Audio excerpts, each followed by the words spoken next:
Anthony, front center right here. How you doing? How you doing, man? Good. I've watched a couple of your interviews and read a couple of them before this fight week, and you keep using the phrase like you don't really care about wins and losses anymore right now in your career. So I guess just how's life been and how's camp been leading into this that's just been different from previous fights? Yeah, it's been different for sure.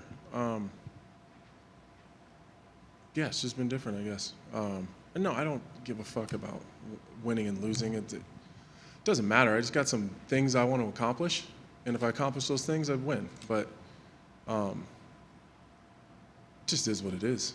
You know, I'm just not super focused. It's not like I'm not going to try to win. That's not what I'm saying. I'm just saying I'm just not focused on the wins and the losses, you know? Did you feel like you were so focused on, winning this and getting to the next one in your, before this point and just something had to change before this? Or is this how you felt in the last few fights too? No, it just depends on where I'm at personally. I think a lot of times people get obsessed with the wins and losses, and then you start protecting things when you're in there. And there's definitely been times where I've been focused on trying to just get a win that I end up trying not to lose. And I'm just done with that shit. I don't have that much longer left here, so I'm just gonna go in and have some fun. You also use the phrase Dominick Reyes still matters to me when talking about wins and losses, and maybe your other wins, they were still wins, but you don't really reflect on those as much. Yeah, I don't give a shit about Vitor Petrino. Yeah. I'm not proud of that one. That's exactly what I was supposed to do to Vitor Petrino, and training for him was hard. He's an incredible athlete, and it's nothing against him personally. He's a great guy. I had great interactions with him and his team. When I'm old and retired, I'm not going to sit around a campfire telling my kids about the time I choked out Vitor Petrino. Dominick Reyes matters. That win matters to me. He wrote on Instagram when this was announced that it's been a long time coming. So is there history between you two in terms of bad blood or anything, or is it just you were both ranked light heavyweights for so long that you've just been circling each other? Yeah, I think that I don't know that I would say it's a long time coming. I think it's been talked about a few times, and the dates haven't worked out for the most part. I don't think I've ever been officially offered a Dominick Reyes fight until now. But I figured at some point it would happen. And not everyone gets 4 losses in a row like Dom Reyes, especially ones that are, violent finishes and stuff like that. But do you even take anything away from those? Because a lot of people say he should have beaten John, and then maybe he overlooked Jan Blachowicz and overlooked Yuri, and then came in a different fighter, and he's still losing to the best of the best. That maybe he just lost confidence at one point. And just what do you make of that run Dom had to where he's at now? Well, I think the title fight versus John Jones, I thought he was magical. I thought he did some really incredible things in that fight. I thought he won. I've always said that I thought Reyes won that fight. The Blachowicz thing, I think I worked that event, and I remember saying that he was kind of seeming like he was the uncrowned champion. I beat John Jones, of course I'm going to come in here and win. And Blachowicz he's an easy guy to overlook if you're not super focused on him and what he does well. So I kind of gave him a pass on that one. Yuri, kind of look what he's done. At the time, people gave him a lot of shit about that Yuri loss, but, Yuri's done some incredible things since then. And the way that Yuri fights is really tough. It's just really tough to deal with. And I think at times, Reyes has been a victim of his bad decision-making. I think the Yuri fight is one of those things where I think he could have he run that fight back 10 times. They probably go 5-5. I think they're really well matched, and it just, Yuri pushed and grinded and just put Reyes in a bad spot. And even the Span thing, if you kind of really go back and look at it, he's kind of a victim of circumstance. He did everything right and just got caught. The angle that he took when he was throwing his left hand when he initially got hurt was perfect. Span just threw so wild, he got his head off line and landed before Reyes did. That could have gone the other way really easily. So I don't really hold that against him too much because he didn't. That's a shitty thing about the sport. You can do everything right and still lose. And I think the Span fight is one of those fights where I think Dominick did everything right and lost. So those are two different kind of things you said. Where Yuri is a weird guy to fight, and he's a weird guy to kind of figure out, and it was a bad decision by Dom. Does the opposite. He did everything right against Ryan Spann, and he still kind of got caught. So is that just luck of the draw? That's fucking MMA for you. That's MMA for you. That's just how it goes.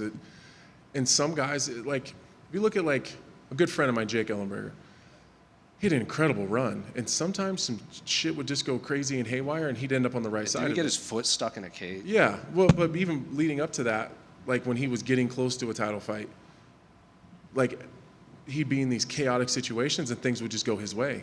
And then towards the end of his career, he's in a lot of those same scenarios, and things didn't go his way. It's just how the game goes, It's just sometimes the chips fall and they just fall against you. And I think Reyes has been a victim of that a little bit. So then when you break him down, hyper athletic, like he says, southpaw, like very accurate striker. Just did you have to bring in anyone different to prepare for this one, or is it just you've been doing this for so long, you've seen everything that you can just prepare? I haven't worried too much about Reyes, the person, too much. So we just kind of just taken his skill set and put it on a faceless body,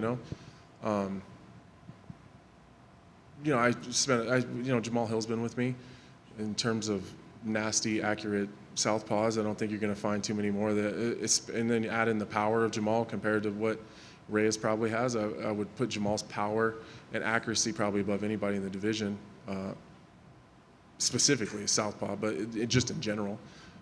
So I've spent a lot of time with Jamal. That's been nice. How do you see that fight with him and Yuri playing out? Seems like that fight's actually been a long time coming.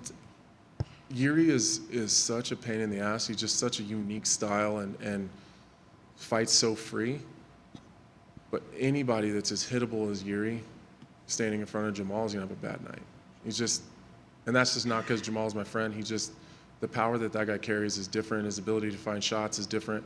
And you're not going to have to work too hard to find Yuri's head. And just last one for me, unrelated to your fight. Can I get your thoughts on the co-main event between Shavkat and Ian? Yeah, that's a good fight. I think people probably aren't giving Ian Gary as much credit as he deserves. I think sometimes just with some of the media backlash from the Neil Magny stuff and some of that, I think people aren't giving him maybe his due. I don't think you have to like him to be able to admit that the kid can fight. He's well trained. Going into the MVP fight, I thought he fought a really smart fight.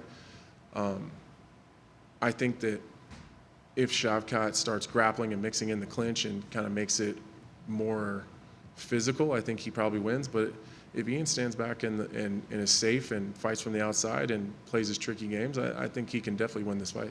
Actually, one more, just because you've fought more than pretty much anyone on this card. There's been a lot of talk on the lineup, like how the fights are laid out, like Aljamain and Chris Weidman being on the prelims and Kron Gracie. Only people with things that only guys that don't have better things to think about. So that's what I was going to ask. Does it matter at all? I didn't even know where I was at until today. No idea. I had no idea. I didn't even know who was on the main card. I just have too much shit going on to worry about things that don't matter. My paycheck doesn't change. I get to get the same paycheck and then watch the rest of the card? Yeah, I'm good with that. Anthony right here. Jamal Hill said you've been like a big brother to him since he came on the scene. As your career comes to a close and even afterwards, will one of your main goals be to help those upcoming guys become champions and become top-level fighters? No, absolutely not. Jamal and I made an organic relationship that turned into a friendship. That was just an organic meeting. I seen a lot of myself in him when I was younger, and I seen his talent, and he's a good dude. The guys that are in my gym that are close to me, that are like my brothers, of course, I'll do anything I can for those guys, but I'm not out searching for guys to take under my wing to help. I'm going to help the people that are close to me that I have love for, but I'm not out trying to be a mentor, you know what I mean? I just wish that people seen the side of Jamal that we see every day. It's the delusional Jamal jokes and he's passionate about his craft and he really cares. I think sometimes, I'm media trained, so I know how to get a point to land on the audience that I'm trying to reach, and he's unconcerned with that. He just speaks from his heart. And I think that he knows he could have performed better in his fight, and so it comes off as excuse making, but it's just him speaking from his perspective. But that's not the guy that we see a week ago, Jamal was leaving his house doing PT and relaxing to drive across town to stand courtside and be the crazy black man cheering my kids on in basketball. You know what I mean? That's the side that people don't see. He's just a regular dude, and he's a good dude. So your very good friend and coach, Scott Morton, passed away about 3 weeks ago. How much does fighting in his memory mean to you? Not at all. Not at all. The smallest thing that Scott was to me was a coach. He's like my mentor, my big brother, and I've never lived as an adult without Scott guiding me through life. So this fighting shit is really fake at the end of the day. It's this big fucking dog and pony show. I don't really give a shit about any of that. Getting a win and having the opportunity to tell the world about him afterwards. Standing there with Joe Rogan means a lot. Like that'll be cool for me. But in terms of anything else, it doesn't matter. Anthony, first of all, I'm sorry for your loss. Another coach of yours, Mark Montoya, he's had your back for a long time. What's the most important non-fighting lesson that he's taught you? I don't know. I get lots of lessons from those guys. I think, I don't know. There's a lot. And you spent your 36th birthday with Luke Bryan. I wanted to ask, how was that, and what'd you guys do? It was cool. Yeah, that was cool. Just went in the back and hung out. We had a couple beers and just chit-chatted. We had a good time. And then he went and did a show, and that was it. But yeah, Luke Bryan's cool. Anthony over here. Obviously, you've been part of many great fights, many great events. Do you have any goals left inside the cage or maybe outside the cage? I know you're doing a great job with the UFC broadcast team. So maybe what are some of those goals you have left in the fight game, whether it's in the cage or maybe some endeavors that relate to the fight game? Saturday, like I said, I didn't come here to win. I need to destroy something. That's why I'm here. It might be myself. Like maybe I run into a fucking buzzsaw and leave not the same way I came here, and I'm good with that too. I went to fight Alexander Gustafsson right after I fought John Jones, and I didn't go there to win either. I wanted to punch someone in the face because I felt so shitty about losing the title fight. Saturday, I want to fucking break something, and this is my outlet. I can't do what I really want to do inside anywhere else with no consequences. That's why I'm here. I don't give a fuck about winning at all. Not even a little bit. I haven't even fucking thought about it. I want to fucking break something, and here's where I get to do that. Anthony right here. Of the guys on the roster, you're probably amongst the most prolific in terms of doing broadcast stuff with UFC, outside UFC. Just wondering, do you have like an eventual goal with broadcasting and being on camera? Yeah, I want to continue to get paychecks without getting punched in the face for them. That's been super cool so far. And I don't know, just keep building it. You know, at some point in time, one of those guys calling fights cage side is going to want to go do something else, so they're going to retire or whatever, and I'll be ready to step in when I get the opportunity. You know, I'm not trying to take anyone's job. I love Chiesa and Alan Jouban, but I feel very uncomfortable, you know, standing in front of people begging for an opportunity because I know if I get one, I take one away from my friends. So I'll patiently wait my turn. But eventually I'd like to call fights and continue kind of doing what I'm doing. I love the analyst stuff. I love working the desk. If I could slide in a couple, you know, live commentating gigs, that'd be cool. That'd be a nice way to retire. You know, developing that voice and everything, you know, people don't realize how much practice goes into it. Have you been given any advice that really helped you in terms of sounding the way you want to when you're on television? So my boss here at the UFC, my boss at ESPN, it's Zach Candido and Glenn Jacobs, do a really good job of just helping me figure out who I am as an analyst. I think that's really what it comes down to, is figuring out what position do you play.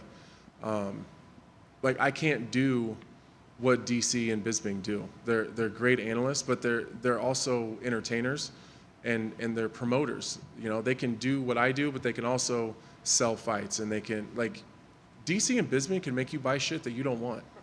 They're just very, very good at it. They're salesmen and they're legends, so they come in with built-in credibility. So like they just do something that I can't do. Like I'm not the entertainer, I'm not the funny guy, I'm not, like, I can't sell you something, but I can absolutely tell you, if you're already going to buy it, why it's going to be important, you know, and the things that are going to happen. So I had to figure out who I was as an analyst first and be okay with that.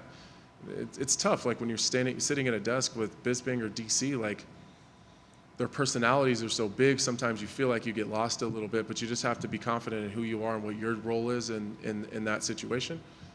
So they've done a really good job of helping me with that. And then a lot of it's just experience and, I don't know, just following along the conversation. I think sometimes, even as interviewers or whatever your job in media is, sometimes like you have your questions you want to ask or things you want to talk about.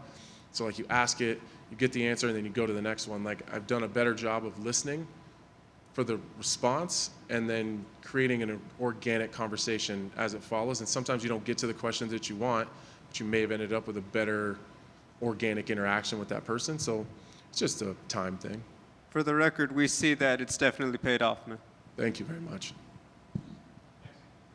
Thanks, guys.